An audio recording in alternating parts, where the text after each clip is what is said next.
Our first panelist is Ms. Shamila Mahbub from Bangladesh. Shamila is a final year bachelor student majoring in international development at the University of Dhaka. She is currently working as the head of public relations and communications of the Youth Policy Forum. And Shamila is passionate about global affairs and received awards in various national and international model UN competitions. Shamila, you are a youth activist from an Asian LDC, which has the largest population among all 46 LDCs. And I have a few questions for you. How do we elevate the role of young people in achieving an equitable, inclusive, and sustainable recovery of least developed countries after the COVID-19 pandemic?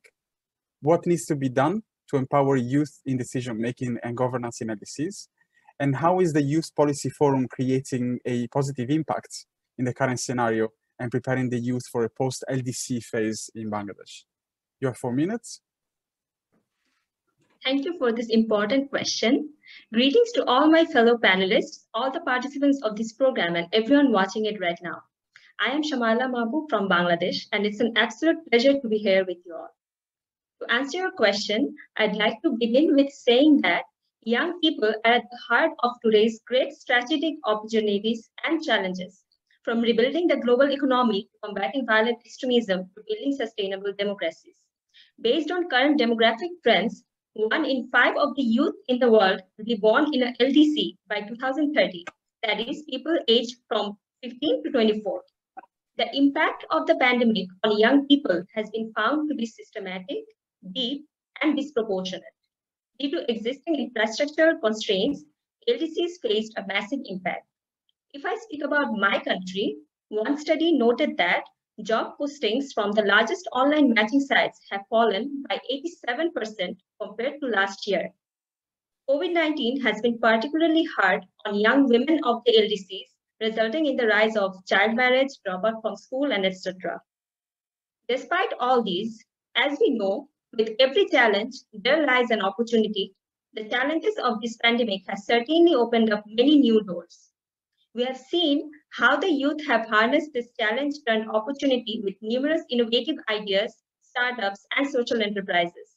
In order to empower youth in decision-making and governance in LDCs, we must have a holistic strategy with tangible impacts. As of 2016, about 52% of the total world population is under 30 years old. However, according to a 2018 report of the Interparliamentary Union, young people under 30 make up just over 2% of the world's MPs. This says a lot about how much we should focus on youth civic participation. I work for an organization called Youth Policy Forum, or YPF as it's commonly known. We are working to increase the participation of Bangladeshi youth in policy making, policy discussion, and policy advocacy. What we have found is that the conception of Gen Z being indifferent to politics is wrong. But for making them interested and participate, we must first ensure that their voices are being heard. That is why civic institutions need to change and adapt to the needs of the youth very fast in all LDCs. We are also a platform that brings Bangladeshi policy enthusiasts all across the world together. And each month, nearly 100,000 people join in all kinds of policy discussions. Surprisingly, 80% of them are youth. So this proves that youth do engage in civic duties if they are given the chance. As you know, this year marked the 50th anniversary of Bangladesh's independence, and we have successfully qualified for graduating from LDC status. However, the transition phase towards becoming a middle-income country is perhaps more challenging. One of our core values of YPF is equality of opportunities, and we feel this is extremely relevant to this graduation, as post-LDC Bangladesh's primary challenge would be creating an equitable society. Keeping this in mind, we have also formed a grassroots network spanning all the districts of Bangladesh.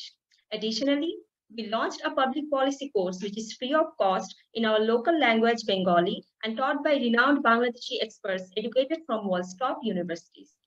We're happy to share that we found immense interest in the youth in Bangladesh in our initiatives. Therefore, I believe other LDCs can benefit from taking similar measures as well. Because for LDCs in particular, taking account of voices from their grassroots is paramount.